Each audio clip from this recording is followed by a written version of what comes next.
అందరికీ స్వాగతం. నేను మీ కాపర్‌ని.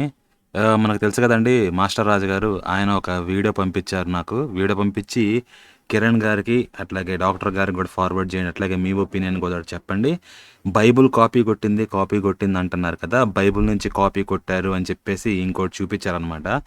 మీకు ఒక్కసారి దాన్ని పెడతాను. ఆడియో కూడా వినిపిస్తాను. మీరు చూడండి. ఆ తర్వాత ఆ వీడియోలో ఏముందో అది కూడా చూద్దాం. ఓకేనా? సో ఇది వాట్సాప్ అండి. ఆయన ఈ వీడియో పెట్టారనమాట రియాక్ట్ అవ్వమని చెప్పేసి. ఆయన ఆడియో కూడా వినండి ఒక్కసారి. పృథ్వీ గారు గుడ్ ఆఫ్టర్నూన్ అండి, బాగున్నారా? అయితే ఈ వీడియో పంపించండి, చూడండి. ఇది కిరణ్ గారికి, డాక్టర్ గారికి ఫార్వర్డ్ చేయండి. బైబిల్ కాపీ కొట్టారని రాయబడి ఉంది కదా, బైబిల్ నుండి కాపీ కొట్టినట్లు ఈ వీడియో తెలియపరుస్తుంది. మీ ఒపీనియన్ కూడా తెలియపరచండి. Thank you.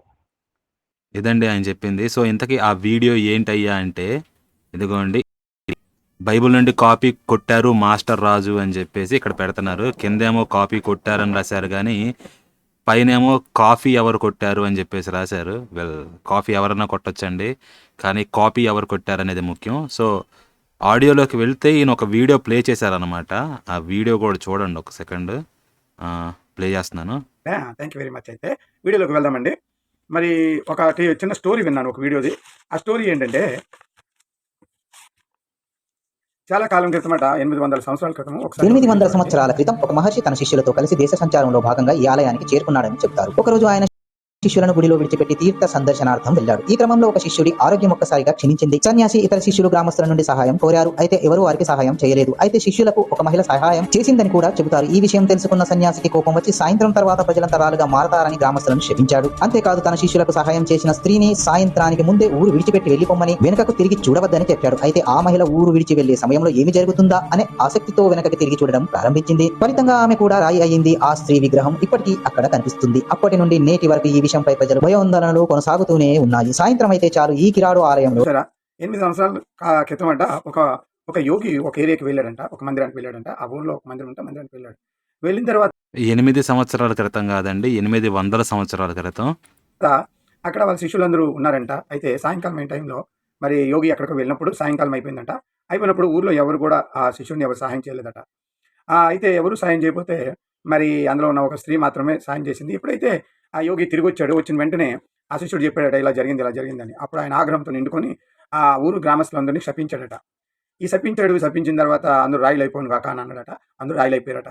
కేవలం ఒక స్త్రీ ఎవరైతే సాయం చేశారో ఆ స్త్రీ మాత్రం రాయి అవ్వలేదట. ఆమెను పిలిచి ఒక మాట చెప్పాడు. ఏమని? ఈ శాపం వీళ్ళ మీద రాకముందే నువ్వు ఈ ఊరు విడిచి వెళ్ళిపో, వెనక్కి తిరిగి చూడక అని చెప్పాడట. అయితే ఆమె వెళ్ళిపోయిందట. వెళ్తూ నిజంగా యోగి చెప్పిన మాట జరుగుతుందా లేదని వెనక్కి డౌట్గా తిరిగి చూసిందట. అంతలోనే ఆమె కూడా రాయిగా మారిపోయింది. ఆ శిల ఇప్పటిదాకా కూడా ఉందట. ఆ మందిరానికి ఎవరు వెళ్ళరట. మరి ఆ ఊరు కూడా శాపగ్రస్తమైన ఊరు అంట. అది చూశారు కదా, వీడియో చూశారు, విన్నారు కదా. ఇది నేను చూసిన వెంటనే నాకు ఒకటి గుర్తొచ్చింది. 800 సంవత్సరాల క్రితం అంటే ఇప్పుడు 2024 అంటే 800 అంటే 24 800 మీరు తీసేయండి. ఓకే, ఈ 400 ఇవి, ఆ 400 ఇవి అంటే అరౌండ్ 1980లో జరిగి ఉంటుంది కదా, 1982లో జరిగి ఉంటుంది అనుకుందాం. 1982 అండి. 800 తీసేస్తే ఇంకోసారి ఏనండి రాజుగారు, మీరు ఇట్లా ప్రొఫెసర్ అండి, లెక్కలు తప్పు చెప్తే ఎట్లా? ఇంకోసారి చూడండి. ఇది నేను చూసిన వెంటనే నాకు ఒకటి గుర్తొచ్చింది. 800 సంవత్సరాల క్రితం అంటే ఇప్పుడు 2024 అంటే 800 అంటే 24 800 మీరు తీసేయండి. ఓకే, ఈ 400 ఇవి, ఆ 400 ఇవి అంటే అరౌండ్ 1980లో జరిగి ఉంటుంది కదా, 2024లో నుంచి 800 తీసేస్తే 1980లో ఎట్ట జరిగిద్దండి మీరు చెప్పండి? 1200 సంవత్సరాల క్రితం జరిగి ఉండాలి. అయితే 800 తీసేస్తే 2024లో నుంచి. రాజుగారు కౌంటర్ అంటే ఆ లెక్కల్లో ఇంత పెద్ద తప్పు చేస్తే ఎట్టగండి? 2024 నుంచి 800 ఏళ్ళు చేస్తే ఎంత అవుతుందో తెలియదా మీకు ఆ మాత్రం? ఓకే, ఇంకా చూద్దామండి. ఇంకా సరే, ఇలాంటి స్టోరీ ఒక చాలా విచిత్రమైన విషయం ఏంటి, ఇలాంటి స్టోరీ బైబిల్లో ఉంది. ఈయన చెప్పాల్సిన అవసరం లేదండి, బైబిల్లో ఉందన్న సంగతి మనకు కూడా తెలుసు. ఇలాంటి స్టోరీయే. ఇప్పుడు ఈయన ఏమంటాడంటే, ఈ స్టోరీ ఉంది కాబట్టి దేంట్లో నుంచి ఎవరు కాపీ కొట్టుకున్నారు అని చెప్పేసి అంటాడు అనమాట. ఇప్పుడు ఈయన ఆదికాండం తీసి మొత్తం ఆ స్టోరీ చదువుతాడు అనమాట. నాకు ఏంటి అర్థమైందంటే, జనాలు కాపీ కొట్టడంలో మాస్టర్ అనమాట. ఎవరి దగ్గర కాపీ కొట్టారనే సంగతి ఇప్పుడు చూస్తే ఈ కథ భారతదేశంలో జరిగింది, ఒక మందిరంలో జరిగింది. ఇలా దగ్గర కాపీ కొట్టినట్టు తేలిపోయింది. బైబిల్లో ఆ ఇన్సిడెంట్ నేను చదివి మీకు వినిపిస్తాను, ఒకసారి మీరే చూడండి. సో ఇప్పుడు ఈయన చదివి వినిపిస్తాడండి. అయితే అర్థమవుతుంది కదా ఎవరు దేంట్లో నుంచి కాపీ కొట్టారా అని చెప్పేసి. ఓకే, సో ఎనీహౌ ఇది అయితే ఇప్పుడు మీకు ఒక్కసారి ఈయన చివర్లో ఇంకోటి చెప్తాడనమాట. దాన్ని కూడా చూసేసిన తర్వాత మనం దీని మీద కౌంటర్ కానీ అసలు ఇది సంగతి ఏంటా అని చెప్పేసి చూద్దాం. చివర్లో అది ఇది కాదన్నట్టుగా ఈ సొదొమ గొమొర్రా వీటన్నిటి గురించి చెప్పేసి చివర్లో ఎక్కడంటే ఇదిగోండి ఇక్కడ. సో ఇక్కడికి వచ్చేసిన తర్వాత ఇదిగోండి దీని గురించి కూడా మాట్లాడతాడు. సంవత్సరాల ముందు రాయబడ్డారు. ఇదేమో 800 సంవత్సరాలకు రాశానని చెప్తున్నారు. ఇలాంటి కథలు గుర్తించేసుకుని నోవా జలప్రలయం కూడా అక్కడేమో నోవా జలప్రలయం జరిగితే ఇక్కడేమో మత్స్యావతారంలో జలప్రలయం జరిగిన కథలు రాసుకున్నారు. అర్థమవుతుంది కదా. సో దీన్ని కూడా ఇక్కడ మనం కాపీ కొట్టామని చెప్పేసి మాట్లాడుతున్నారు రాజుగారు. నక్కకి నాకలోకానికి ఉన్నంత తేడా ఉందండి. మీరు ఒక 4 లైన్లు రాసుకొని దాన్ని కాపీ కొట్టారని 400 పేజీలు రాశారనుకోండి, కాపీ కొట్టినట్టు ఎట్ అవుతుంది మీరు చెప్పండి. రెండిటి లిటరేచర్ యొక్క డెప్త్ ఏంటి, దాంట్లో ఉన్న ఇంట్రికసీస్ ఏంటి, డిస్కస్ చేసిన టాపిక్స్ ఏంటి, ఇవన్నీ పోల్చాలి కదా. ప్యారలల్స్ ఎలా ఉంటాయి అనేది నేను చూపిస్తాను మీకు. ఓకే, పోలికలు కానీ ఇవన్నీ ఎలా ఉంటాయి అని చెప్పేసి నేను మీకు చూపిస్తాను. అప్పుడు అర్థమవుతుంది కాపీ కొట్టిని ఎలా ఉంటాయా అని చెప్పేసి. ఆల్ రైట్, మీరు ఇప్పుడు ఇది మత్స్య పురాణం అన్నారు కదా, మత్స్య పురాణం గురించి కాదు, అసలు మీరన్న నోవా జల ప్రళయమే దేని నుంచి లేపారో మరిగా ఒకటే తీసుకుంటాం. 3 ఉన్నాయి టోటల్గా. నేను ఒకటే తీసుకొని ఎపిక్ ఆఫ్ గిల్గమేష్ ఉంది కదా, దాని గురించి మాట్లాడితే ఇది యాక్చువల్గా కిరణ్ గారు చేశారు మీకు ఛాలెంజ్. ఆయన అడ్రస్ చేయాలి, బట్ ఇప్పుడు నన్ను కూడా అడిగారు కాబట్టి చేయమని చెప్పేసి నేను కూడా పని తీసుకొని అడ్రస్ చేస్తున్నాను అనమాట. ముందుగా ఇప్పుడు ఈయన చదివేదంతా వినిపించకుండా మీకు ఆది కాండంలో ఎక్కడ ఉంది అని చెప్పేసి నేనే వినిపిస్తాను మీకు. ఆల్ రైట్, సో ఇప్పుడు ఆది కాండంలోకి వెళ్తే మనకి 19వ అధ్యాయంలో ఉంటుందండి. ఇదంతా కూడా ఆది కాండము 19వ అధ్యాయంలో ఉంటుంది. ఒక్క సెకండ్, ఇది ఆది కాండం 19వ అధ్యాయం అంట. మనకి ఇదంతా వృత్తాంతం తెలిసిందే, దీని గురించి డెప్త్గా వెళ్ళాల్సిన అవసరం కూడా లేదు. 23వ వచనం చూస్తే, లోతు సోయరుకు వచ్చినప్పుడు ఆ దేశమున సూర్యుడు ఉదయించినప్పుడు యెహోవా సొదొమ మీదను గొమొర్రా మీదను యెహోవా యొద్ద నుండి గంధకమును అగ్నిని ఆకాశము నుండి కురిపించి ఆ పట్టణములను ఆ మైదానం అంతటిని ఆ పట్టణములలో నివసించిన వారినందరినీ నేల మొలకలను నాశనము చేసెను. అయితే లోతు భార్య అతని వెనుక నుండి తిరిగి చూచి ఉప్పు స్తంభమాయెను అని చెప్పేసి అన్నాడు అనమాట. ఇక్కడితో ఎండ్ అవుతుంది. తర్వాత అబ్రహాం దగ్గరికి వెళ్తుంది, తర్వాత మళ్ళీ లోతు కూతుళ్ళ దగ్గరికి వెళ్తుంది అనమాట. ఇక్కడ ఇది చెప్తుంది ఆయన, లోతు భార్య అతని వెనుక నుండి తిరిగి చూచి ఉప్పు స్తంభమాయెను అని చెప్పేసి. ఇప్పుడు ఈయన చెప్పిన టెంపుల్లో కూడా ఆ సాధువో లేకపోతే ఆ ఋషి ఎవరో ఒకళ్ళు వాళ్ళ శాపం వల్ల ఆమె కూడా, ఒక స్త్రీ కూడా రాయి అయిపోయింది అని చెప్పేసి అంటున్నాడు. ఇంతకీ ఇది ఏంటి, ఇది స్థల పురాణమా లేకపోతే ఏమిటా అని చెప్పేసి మీరు ఒకసారి చూస్తే మీకు అది చూపిస్తాను. అసలు ఈ టెంపుల్ ఏంటి అని చెప్పేసి. ఈయన టెంపుల్ గురించి క్లియర్గా చెప్పలా, బట్ నేను చూశాను ఈ టెంపుల్ ఏంటి, ఈయన మాట్లాడుతున్న టెంపుల్ అది రియల్గా ఉందా లేదా అని చెప్పేసి. ఆ టెంపుల్ దగ్గరికి వెళ్దాం, ఓకేనా. ఆ టెంపుల్ ఏంటంటేనండి కీరడు అని చెప్పేసి అంటారు అనమాట. కీరడులోని టెంపుల్స్ ఉన్నాయి, 5 టెంపుల్స్ ఉన్నాయి అన్నమాట టోటల్గా సముదాయం. అందుట్లో బాగా ఇంటాక్ట్గా ఉండేది మెయిన్ది ఒకటి ఉందన్నమాట, మోర్ ఇంటాక్ట్గా ఉంది. అవి కూడా నాశనం అయినాయి. అది ఎక్కడ ఉంటుందయ్యా అంటే ఇదిగోండి రాజస్థాన్లో బాడ్మేర్ అనే జిల్లా ఉందన్నమాట. ఆ బాడ్మేర్ నుంచి రఫ్గా 30 కిలోమీటర్ల దూరంలో ఉంటుంది. ఇంకా మీరు ఈ టెంపుల్ ఉండే దగ్గర పేరు చెప్పాలి అంటే సిహనీ, ఈ ఊరికి దగ్గరలో ఉంటుంది అనమాట. రఫ్గా 1 కిలోమీటర్ 1.5 కిలోమీటర్ దూరంలో ఉంటుంది. ఇంతకీ ఇది జైసల్మేర్ నుంచి 150 కిలోమీటర్లు పాకిస్తాన్ బోర్డర్కి చాలా దగ్గరలో ఉంటుంది. మీరు ఇక్కడ చూడొచ్చు. ఆల్ రైట్, ఇదిగోండి ఇది రాజస్థాన్లో పాకిస్తాన్ బోర్డర్ అనమాట. ఈ పాకిస్తాన్ బోర్డర్ నుంచి ఇంత దగ్గరలో ఉంది.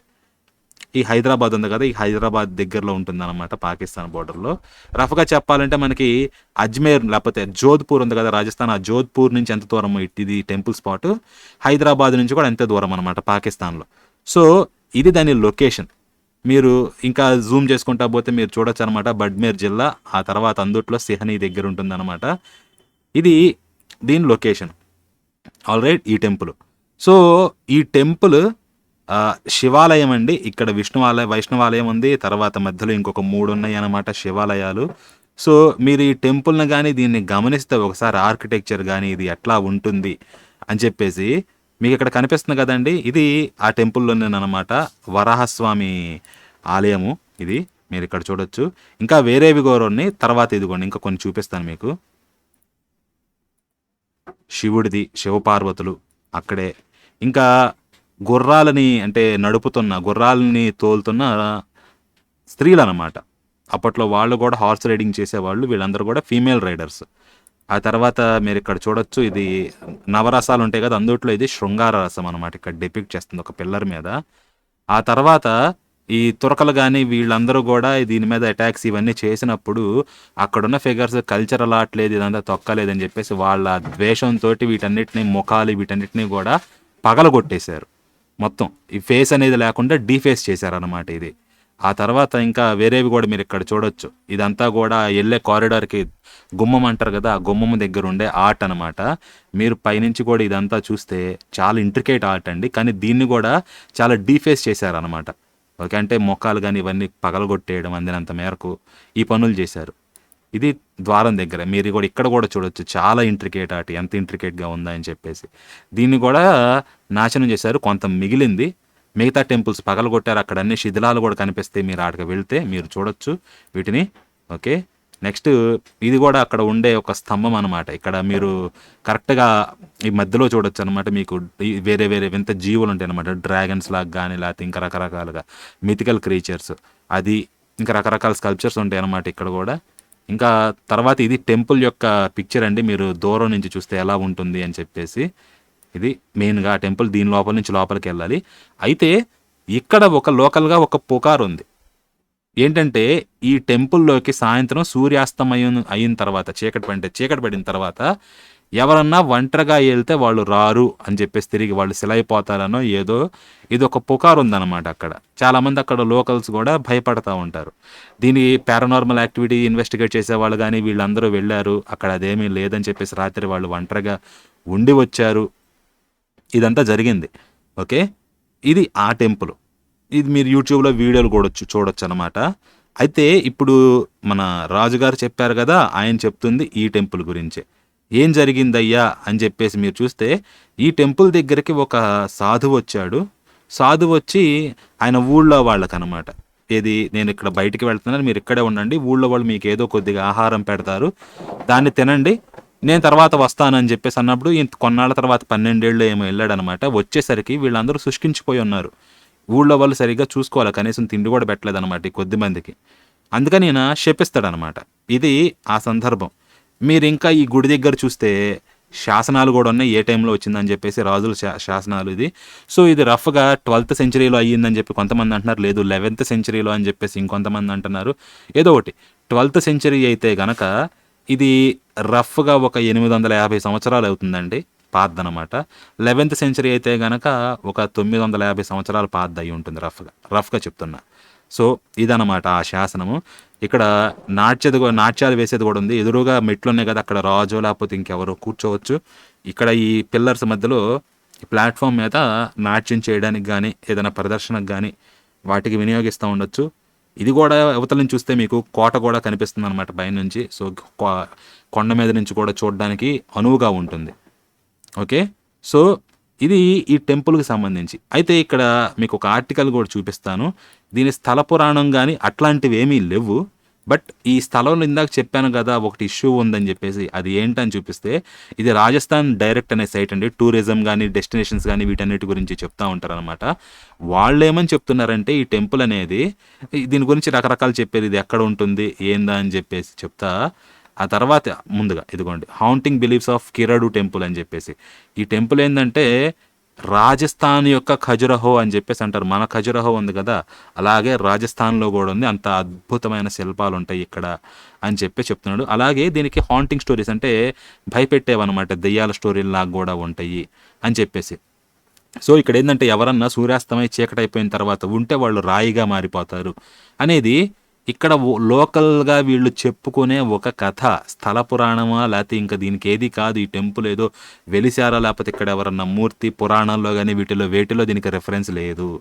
కథలు కాపీ కొట్టారనుకోవడానికి. ఇది టెంపుల్ చాళుక్యులు ఎవరో కట్టించారండి. సో తర్వాత ఇక్కడేందంటే ఏం జరిగింది ఇంతకి అనేది చూస్తే ఎక్కడంటే ఇదిగోండి ఇక్కడ ఇంకొకటేందంటే ఒక స్త్రీ యొక్క స్టోన్ ఫిగర్ గూడా అక్కడ దగ్గరలో ఉన్న ఊళ్ళల్లో లొకేట్ అయ్యింది అని చెప్పేసి. సింహని అన్నాను కదా ఇందాక. సో దాని గురించి చెప్తున్నారనమాట వాళ్ళు. ఇక్కడ ఇంతకీ ఈ స్టోరీ ఏంటా అని చెప్పేసి చూస్తే 900 ఏళ్ల క్రితం అనమాట ఒక సాధువు ఈ ఊరిని చూసినప్పుడు, ఈ ఊరికి వచ్చినప్పుడు అనమాట మొత్తం దేశ పర్యటన చేస్తా తన శిష్యుల్ని ఇక్కడ వదిలిపెట్టేసి తను పక్కన కొంతకాలం మెడిటేషన్ చేసుకోవడానికి వెళ్ళిపోయాడు. తపస్సు చేసుకోవడానికి. ఓకే. వెళ్ళిపోయేటప్పుడు వీళ్ళు జాగ్రత్తగా చూసుకుంటారు, నేను ఏదో కొంచెం తిండి కొంచెం నీళ్ళు ఇస్తారని చెప్పేసి అనుకుంటా కొంచెం అంటే వీళ్ళని కేర్ చేయండి అని చెప్పి వెళ్ళిపోయాడు. ఆయన కొంతనాళ్ళ తర్వాత వస్తే కొంతమంది 12 ఏళ్ళు అంటారు, కొంతమంది కొన్ని రోజులు అంటారు. సో ఏదన్నా కానివ్వండి, వేరియింగ్గా ఉంది. ఇక్కడైతే కొన్ని రోజులను ఇచ్చారు. ఆ సెయింట్ తిరిగి వచ్చినప్పుడు, ఆ సాధువు తిరిగి వచ్చినప్పుడు శిష్యులందరూ కూడా చాలా దుర్భర కండిషన్స్లో ఉన్నారనమాట. వాళ్ళ పరిస్థితి ఏం బాలేదు. ఎందుకంటే ఎవరు వీళ్ళని జాగ్రత్త చూసుకోవాలి. అప్పుడు ఈ సాధువుకి బాగా కోపం వచ్చి, వీళ్ళు కనీసం మనుషులు కూడా కాదు, ఈ పాటి సాయం కూడా చేయలేకపోయారు తోటి వాళ్ళకి అని చెప్పి, మీరు మనుషులు కూడా కాదు కాబట్టి మీరు ఎదుటి వాళ్ళు ఎంత బాధపడుతుంటే రాళ్ళ లెక్కన ఉన్నారు కాబట్టి మీరు రాళ్ళైపోండి అని చెప్పారు. అయితే వీళ్ళని మిగతా వాళ్ళు ఎవ్వరూ చూసుకోలేదు, కానీ ఒక కుమ్మరి భార్య మాత్రం చూసుకుందనమాట, వీళ్ళని కేర్ చేసింది ఆ ముక్కట్టే. అందుకనే ఈయన ఆ కుమ్మరి యొక్క భార్యని పిలిచి, సాయంత్రం అయ్యేలోపు ఈ ఊరిని విడిచి నువ్వు వెళ్ళిపోయి, ఈ ఊరు శపించబడింది, ఇంకా వెళ్ళేటప్పుడు నువ్వు ఇంకా వెనక్కి తిరిగి చూడకు, తిరిగితే నువ్వు కూడా రాయివైపోతావని చెప్పాడంట. సో అప్పుడు ఈమె నిజంగానే బయటికి వెళ్ళేటప్పుడు క్యూరియాసిటీ తోటి వెనక్కి తిరిగినప్పుడు ఆమె కూడా రాయి అయిపోయింది. ఆ రాయి ఆ విగ్రహము ఇంకా దగ్గరలోనే ఊళ్ళలో ఉందని చెప్పేసి అన్నారు. నాకు అది దొరకలేదు మీకు చూపించడానికి. సో అందుకని చెప్పి ఇప్పటికి కూడా వీళ్ళు టెంపుల్ లోపలికి వెళ్ళడానికి భయపడుతున్నారు. ఇది పురాణం కాదు. ఫస్ట్ ఆఫ్ ఆల్ కాపీ కొట్టారనుకున్నా కానీ లోకల్గా ఉన్న ఒక కథ అన్నమాట. ఇందులో నిజం ఎంత మనకి తెలియదు.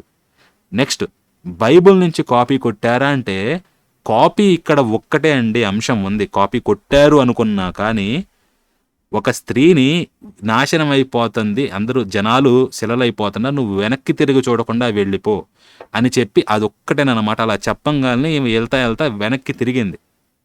ఇక్కడే కాదు, కోటప్ప కొండ ఉంది కదా మనకు తెలిసిన నరసరావుపేట దగ్గర, అక్కడ కూడా స్థల పురాణంలో ఇలాంటిదే ఉంటుంది. కాదు అక్కడ డిఫరెన్స్ ఏంటి అంటే, అక్కడ శివుడు ఈమెకు వరమిస్తాడు, నేను నీతో పాటు వస్తాను, కానీ నువ్వు ఎక్కడైతే వెనక్కి తిరిగి చూస్తావో అక్కడ నేను లింగమైపోతానని చెప్పేసి అంటాడు ఆయన. ఈమె వెనక్కి తిరిగి చూసిద్ది, శివుడు అక్కడే లింగం అయిపోతాడు అనమాట. అలా కోటప్ప కొండలో లింగం వెలిసింది అని చెప్పేసి అక్కడ అంటారు స్థల పురాణం. డిఫరెన్స్ అనమాట అక్కడ. సో ఇదొకటి. అయితే మనకి ఇక్కడ లోతు దాంట్లో ఏం జరిగింది, వీళ్ళు పురుష సంయోగం ఇవన్నీ చేసుకుంటుంటే దోతలు వస్తారు, వాళ్ళని కూడా వీళ్ళు గెలుకుదామనుకుంటారు. అనుకుంటే అప్పుడు ఈ తెలిసిందే కదా, అందరికీ గుడ్డితనం చేసేసి లోతు కూతుళ్ళని, లోతు భార్యను మాత్రం బయటికి పంపిస్తారు. లోతు కూతుళ్ళు సేవ్ అవుతారు, కానీ భార్య మాత్రం ఉప్పు స్తంభం అయిపోతుంది. రైట్? కానీ ఇక్కడ అట్లా కాదు, అందరూ రాళ్ళు అయిపోయారంటారు. మరి ఆ రాళ్ళు ఎక్కడికి వెళ్ళినాయి అనేది ఒక క్వశ్చన్. ఆ తర్వాత ఈ స్త్రీ మాత్రమే మిగిలింది. ఇవి కూడా దారిలో వెళ్తా వెనక్కి తిరిగి చూసి రాయి అయిపోయింది అనమాట. అంటే అక్కడ ఎవరూ మిగలలేదు. ఇంకా లోతు దాని ఈ స్టోరీలు ఏంటంటే సొదొమ గొమొర ఇవన్నీ సర్వనాశనం అయిపోయినాయి. ఇప్పటివరకు కూడా సొదొమ ఎక్కడుందనేది తెలియదు. ఆర్కియాలజిస్టులు కానీ వీళ్ళందరూ మోస్ట్లీ బిబ్లికల్ స్కాలర్స్ అనమాట. వాళ్ళు బైబిల్ని నిరూపిద్దామని చెప్పేసి వెతుకుతా ఇదిగో నాకు దొరికింది అనుకుంటున్నారు. అక్కడ చూపిస్తున్నారు, కానీ ఇది సొదొమ అనేది ఎక్కడుందనేది ఇప్పటికి కూడా తెలియదండి. బహుశా ఆ టైంలో ఏదైనా మెటియోర్ స్ట్రైక్ అయ్యి ఉండొచ్చు, వోల్కానిక్ ఎరప్షన్, లేకపోతే ఇంకా ఏదన్నా అయ్యి ఉండొచ్చు అనమాట, చిన్నపాటిది. సో అక్కడ ఎడారిలో ఇలా అనేకమైన టౌన్స్ ఉన్నాయండి, చిన్న సెటిల్మెంట్స్ ఉన్నాయి అన్నమాట. ఇట్లా కాలగర్భంలో కలిసిపోయినాయి. వీళ్ళు మారుతూ ఉంటారు కాబట్టి ఒక చోట టౌన్ పాడైపోయింది అనుకున్నప్పుడు ఇంకో చోటకి వెళ్ళిపోవడం, ఇదంతా కూడా సహజమే. ఇలా అనేకం ఉన్నాయి. దొరికితే ఇంకా ఏది సొదొమ అనేది మనం ఇక్కడ చెప్పడం కూడా కష్టం. జస్ట్ ఆ వెనక్కి తిరగ చూడడం అనేది ఒక్కటే ఇక్కడ ప్యారలల్గా ఉందన్నమాట ఈ లోతు విషయానికి వస్తే. అయితే ఇంతకీ లోతు కథ యాక్చువల్గా జరిగిందా అంటే, ఇప్పటికి కూడా మీరు టూరిజంలోకి వెళ్తే లోతు యొక్క భార్య అని చెప్పేసి వీళ్ళు రకరకాలుగా చూపిస్తూ ఉంటారు. ఓకే, ఇదిగోండి మీకు ఇక్కడ చూపిస్తాను. ఈ లోతు యొక్క భార్య ఏది ఫోటో, లోతు యొక్క భార్య ఇదిగోండి, మీరు ఇక్కడికి వచ్చి చూడండి ఒకసారి. ఇది వికీపీడియాలోని పేజ్ అండి, మీరు ఇక్కడ చూడొచ్చు లోతు భార్యలు ఎన్ని ఉన్నాయి అని చెప్పేసి. మీకు ఈ పిక్చర్ చూపిస్తాను. ఇది శాంక్చురీ ఆఫ్ ఎజియోస్లాట్ అనమాట. ఇక్కడ ఉన్న లోతు భార్య యొక్క ఇమేజ్ని చూడండి. మనిషి చిన్నోడే, కానీ ఇక్కడ మనిషి కన్నా చాలా టాల్గా ఉందన్నమాట.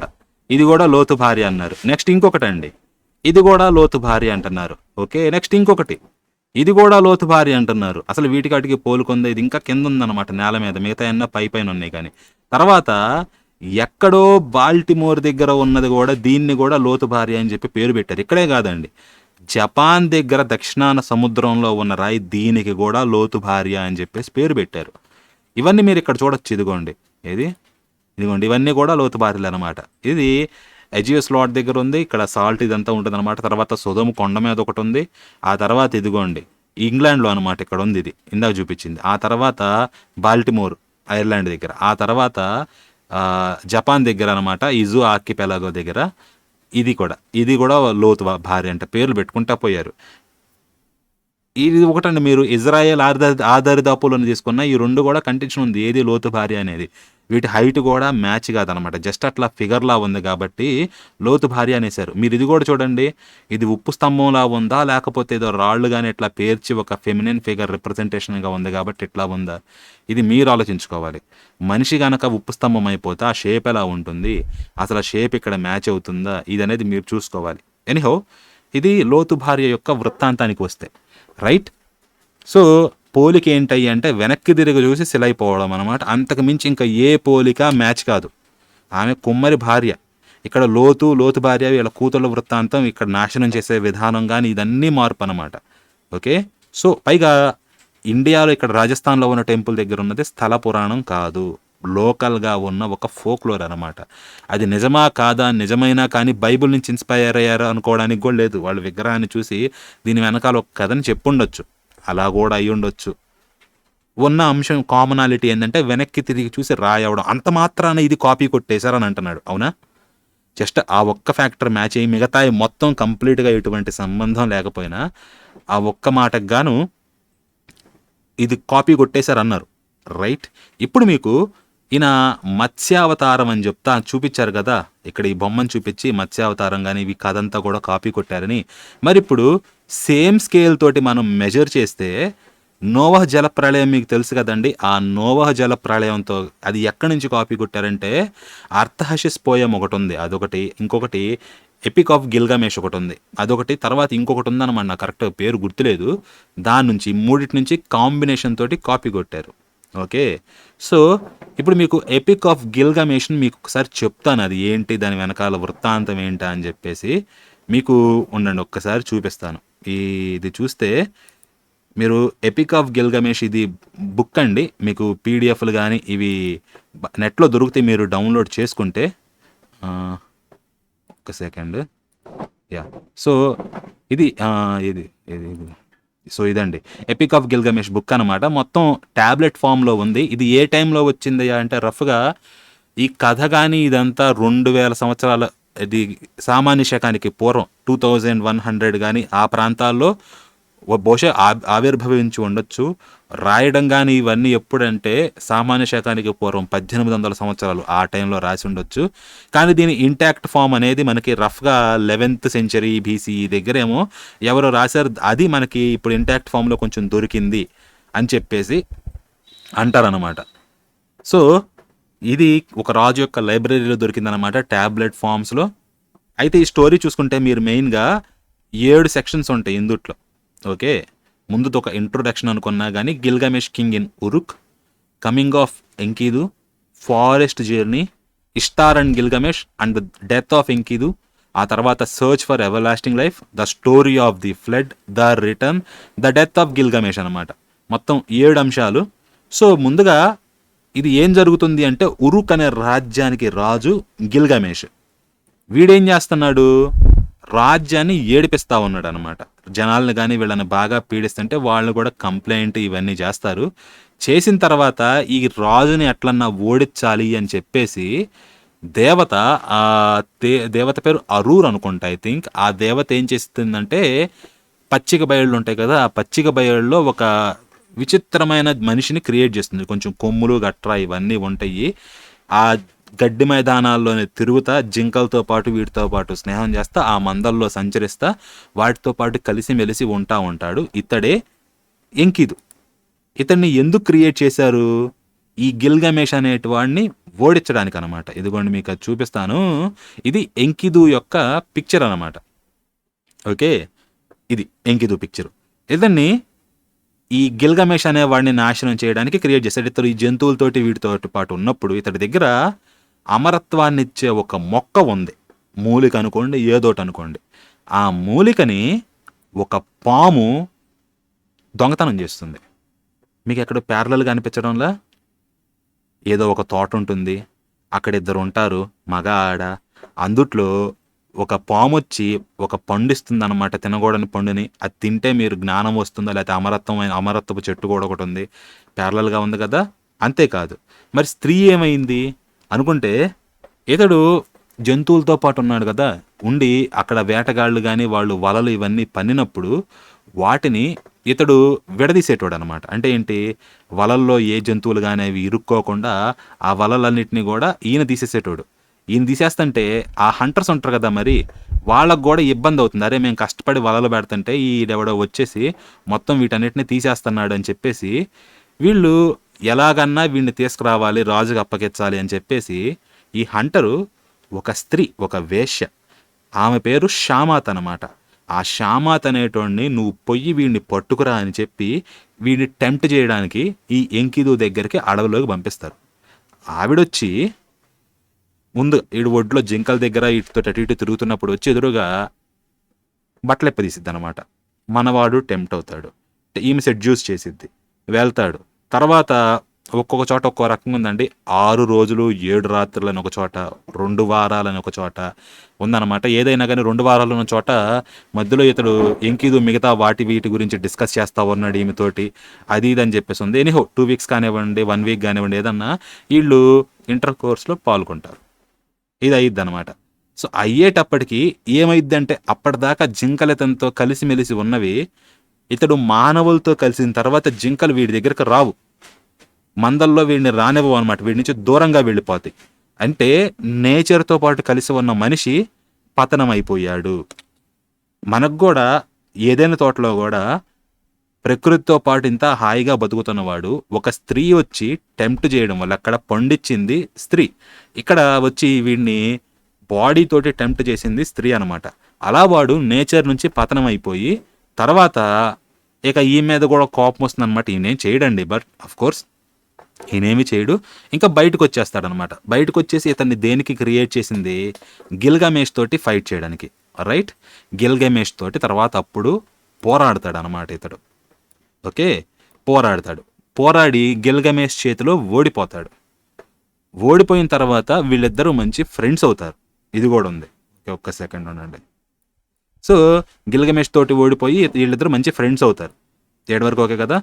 నెక్స్ట్ ఏమవుతుంది, ఇప్పుడు ఇదంతా బాగానే ఉంది. అయితే ఇక్కడ మరొక స్త్రీ ఎంటర్ అవుతుంది. ఆమె పేరు ఎవరైనా, ఈలోపు ఏమైందంటే వీళ్ళు చట్టపట్టాలు వేసుకొని అడవుల్లో తిరుగుతా అంతా సంచరిస్తూ ఉంటారు. అయితే అక్కడ హుంబాబా అని చెప్పేసి ఒక అడవిని పాలించేది ఉంటుందన్నమాట, జీవి, దేవుళ్ళకి సంబంధించింది. అది నోట్లోంచి నిప్పు చిమ్ముతుంది, కొంచెం డ్రాగన్లా ఉంటుంది. దాంతో పోరాడితే ఈ గిల్గామేష్ రాజ్యాన్ని కాస్తున్న దేవుడు షమాష్ అనేటోడు దీన్ని 13 గాలులతోటి బంధిస్తాడనమాట, వీళ్ళు గెలవలేకపోతే. అలా బంధించినప్పుడు ఈ హుంబాబా లొంగిపోతుంది, నేను నీతో పాటు ఉంటాను, నేను నీకు సేవ చేసుకుంటా, నన్ను వదిలే అని చెప్పేసి. అయినా కానీ ఈ గిల్గామేష్ వదిలేద్దాం అనుకుంటాడు.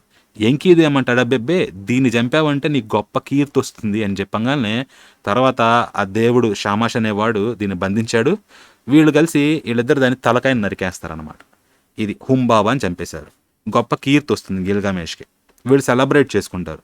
అప్పుడు ఇష్తార్ ఎంటర్ అవుతుంది.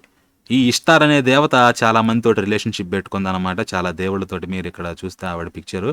సో ఇంకా ఈవిడ వచ్చేమంటుందంటే, నువ్వు చాలా గొప్పడివి, చాలా కీర్తిమంతుడివి, చాలా అందంగా ఉన్నావు, అది ఇది నాతో రా అని చెప్పేసి అంటుందన్నమాట ఈవిడ.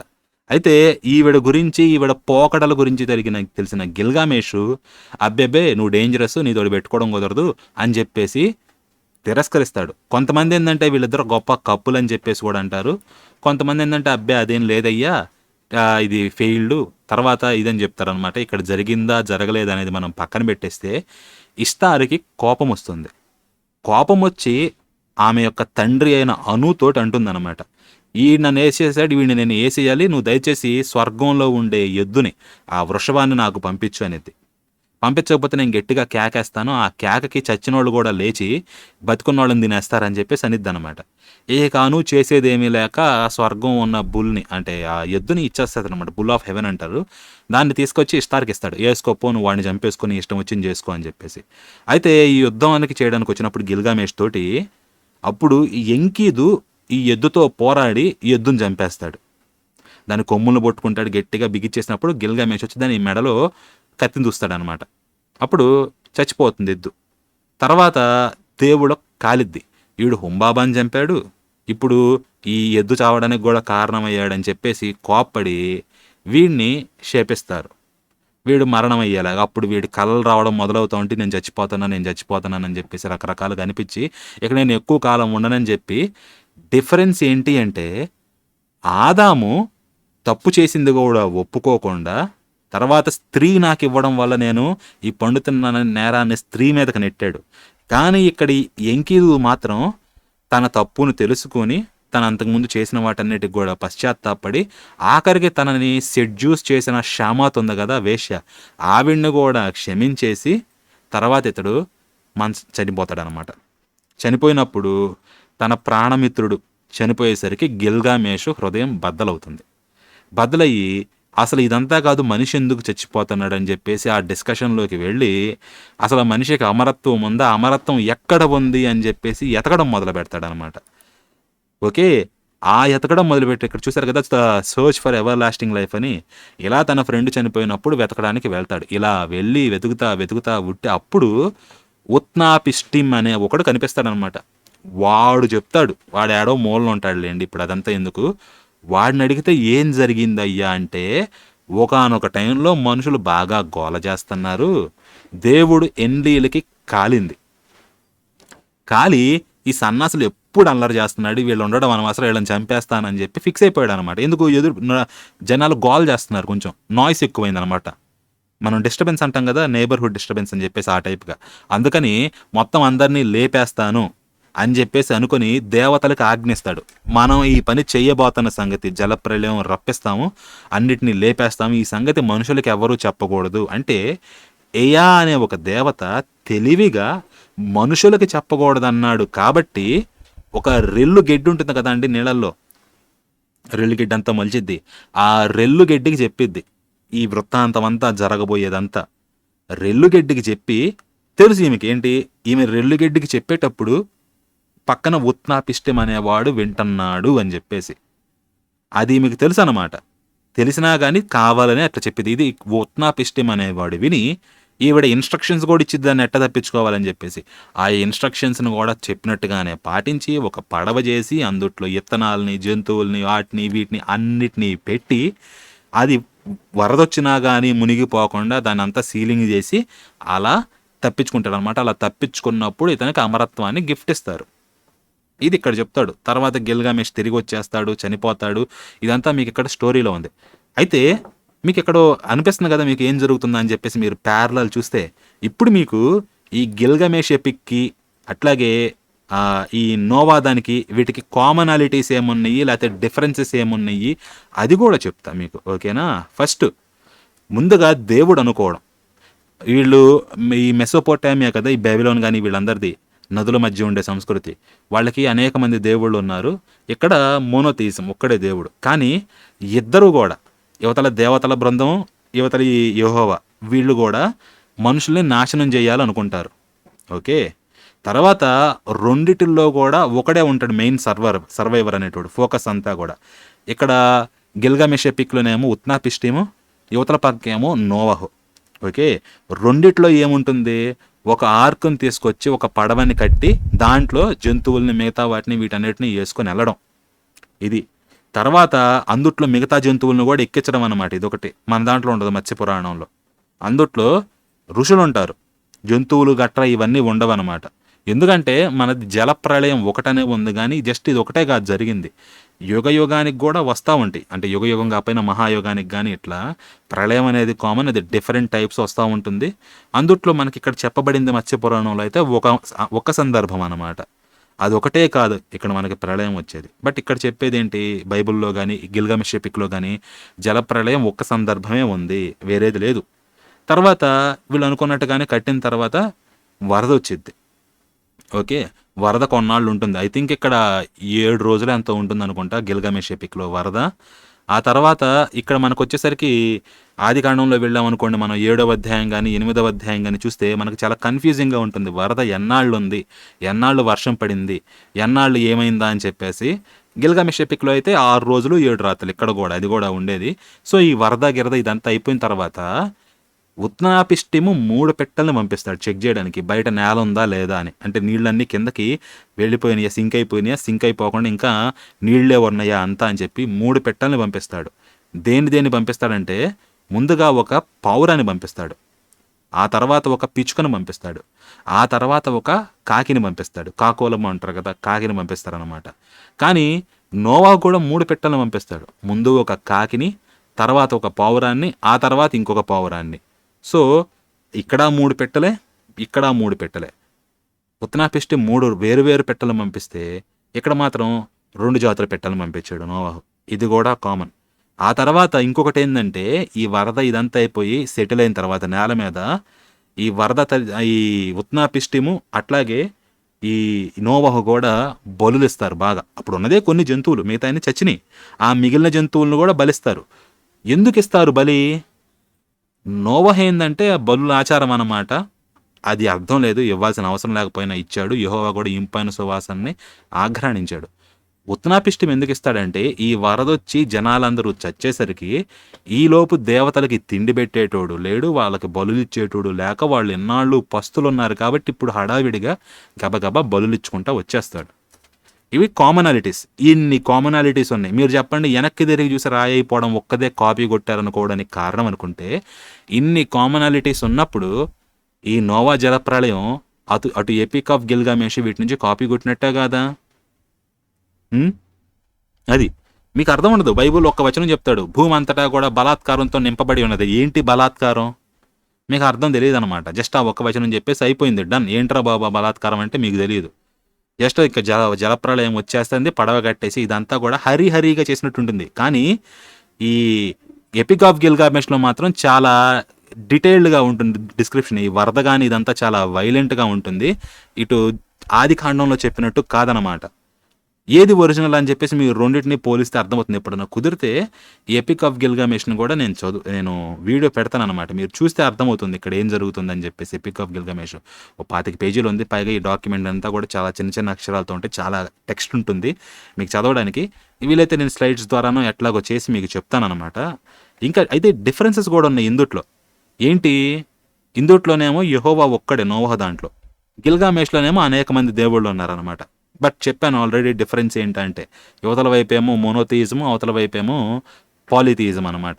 ఇది ఇంకొకటి ఈ వరద లేకపోతే ఈ తుఫాను కానీ ఇదన్నీ ఎట్లా వచ్చిందని చెప్పేసి ఆది కాండంలో ఏముండదు. పైన తూములు తెరిచాడు, నీళ్ళు వచ్చినాయి, కింద నుంచి ఓట్ వచ్చింది, అయిపోయింది, డన్. ఇటు మాత్రం గిల్గామెష్లో చాలా క్లియర్గా ఉంటుంది, ఇంకా వైలెంట్గా ఉంటుంది బాగా. తర్వాత మధ్యలో ఈ ఏయా దేవత ఒకటి. ఆది కాండంలో ఏమో యెహోవా వచ్చి డైరెక్ట్గా చెప్తాడు నోవాహుకి. గిల్గామెష్లోనేమో ఈ ఏయా ఉంది కదా, ఈమె గాడ్ ఆఫ్ విజ్డమ్ అనమాట. థింక్ ఏయా అంటే స్త్రీ అనుకుంటా, స్త్రీయా పురుషుడు తెలియదు మరి. సో ఎనీహో ఆ దేవత వచ్చేసి ఇతనికి చెప్తుంది ఉత్నాపిష్టంకి. ఓకే, ఇది తర్వాత ఇదేంటంటే నోవాహు వచ్చేసి దీని అంతటి గురించి చెప్తాడు. కానీ గిల్గామెష్లో మాత్రం ఉత్నాపిష్టంకి చెప్తుంది. బట్ ఇది డైరెక్ట్ అదే దాన్ని ఏమంటారు, ఉపమాన రీతుల్లోనో కొత్త రిడిల్స్ తోటి వీటితోటి కలిపి చెప్తుంది అనమాట. ఇంకా వేరే ఉన్నాయి అనమాట వీటిలో డిస్కస్ చేసే అంశాలు. మనకి నోవా దాంట్లో ఏంటంటే అందులోంచి మోరల్ లెసన్ అనేది ఏముండదు యువతల వైపు. తర్వాత ఇటు గిల్గామెష్లోకి వస్తే అసలు మోర్టాలిటీ అంటే ఏంటి, ఇంకా విజ్డమ్ అంటే ఏంటి, వీటి గురించి డిస్కోర్స్ ఉంటుంది అనమాట. ఓకే, సో అది ఎనీహో మీరు ఆలోచించండి. జస్ట్ ఈ ఒక్కటి వెనక్కి తిరిగి చూడడం, రాయి అయిపోవడమే కాపీ కొట్టారంటే మరి ఈ గిల్గామెష్ నుంచి ఇది ఎన్నిసార్లు కాపీ కొట్టి ఉండాలి? ఇదే కాదు, మీరు ఇక్కడ ఇది కూడా చూడొచ్చు. ఇందుట్లో ఈ బుక్ పెడతాను, ఇదిగోండి.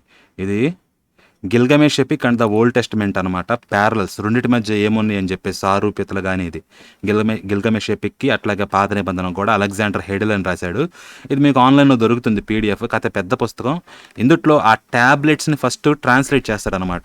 ఈ గిల్గామెష్ ఎపిక్ అనేది ట్యాబ్లెట్స్ ఉంది కదా, ఆ ట్యాబ్లెట్ ఒక్కొక్క ట్యాబ్లెట్లో ఒక్కొక్క లైన్ ఏమేమి ఉందా అని చెప్పి మొత్తాన్ని ట్రాన్స్లేట్ చేసి ఆ తర్వాత దీన్ని పాత నిబంధనతో పోలుస్తారు. మీరు ఇది చదివితే గిల్గామెష్ ఎపిక్ అనేది ఎలా ఉంది, రా ఫార్మ్ అనేది మీకు అర్థమవుతుంది అనమాట.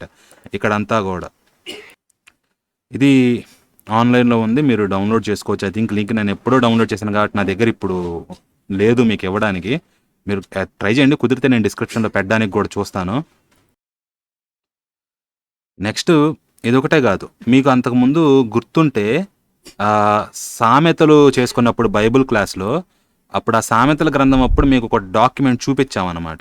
ఏంటంటే ఇదిగోండి, ద ఇన్స్ట్రక్షన్ ఆఫ్ అమెనెమోపే అనేది సామెతలు 22వ అధ్యాయం 17వ వచనం దగ్గర నుంచి 24వ అధ్యాయం 22వ వచనం దాకా కూడా ఎలా ఈ ఈజిప్షియన్ బుక్ అనమాట ఇది, ఇన్స్ట్రక్షన్ ఆఫ్ అమెనెమోపే అనేది దీని నుంచి తీసుకెళ్లి సామెతల్లో రాసుకున్నారు ఎలాగని చెప్పి మీకు ఆ బైబుల్ క్లాసెస్ టైంలో చూపించాను అనమాట. మీరు ఈ బుక్ తీసుకొని చూసుకొచ్చి ఇది కూడా నెట్లో దొరుకుతుంది మీకు.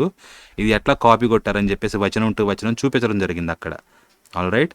సో ఇదొకటే కాదండి, ఇంకా సందర్భాలు ఉన్నాయి. మీరు ఈజిప్షియన్ బుక్ ఆఫ్ డెడ్లో నుంచి కానీ ఈ 10 ఆజ్ఞలు లేకపోతే తోరాలో ఉన్న రకరకాల నిబంధనలు ఇదంతా కూడా స్కాలర్స్ ఎవరైతే ఉన్నారో వాళ్ళకు ఒపీనియన్ అన్నమాట. తర్వాత నిదానంగా ఇవన్నీ బయటపడే కొద్దీ కూడా తెల్లమైంది.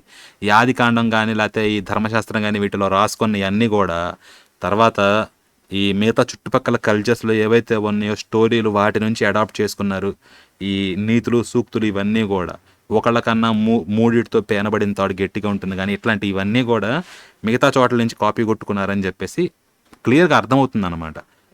ఓకే, ఇన్నుంటే ఇప్పుడు వచ్చేసి జస్ట్ ఊరక వెనక్కి తిరిగి చూస్తే రాయి అయిపోయింది అనేది మ్యాచ్ అయ్యింది కాబట్టి వాళ్ళకి తెలుసా తెలియదా అనేది మనకు తెలియదు.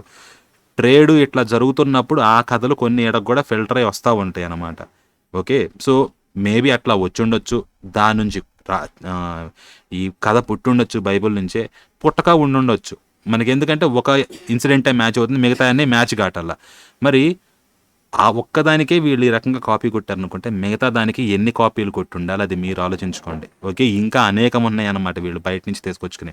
అందుకే ఛాలెంజ్ చేసింది, పలానా ఇవన్నీ కూడా కాపీ కొట్టారని డిబేట్కి రమ్మంటే అదిగో వస్తాం ఇదిగో వస్తాం అనుకుంటే ఇదిగో 17వ తారీఖు వస్తామని చెప్పేసి రకరకాలుగా చెప్పి నెలలు గడుస్తున్నా కానీ ఇంతవరకు రాకుండా ఇప్పుడు చవి సారాలు లేని ఈ ఒక్కటి పెట్టేసి అది కూడా స్థల పురాణము కాదు, దాని నుంచి వచ్చేసి తీసుకొచ్చి దీని నుంచి బైబుల్ నుంచి కాపీ కొట్టుకున్నారని చెప్పి చెప్తున్నాడు. అనుకుందాం బైబుల్ నుంచి కాపీ కొట్టారని చెప్పి, మరి బైబుల్లోని ఈ నోవా జల ప్రళయం కానీ ఇవన్నీ కూడా మిగతా వాటి నుంచి కాపీ కొట్టినట్టే కదా, మరంతే కదా.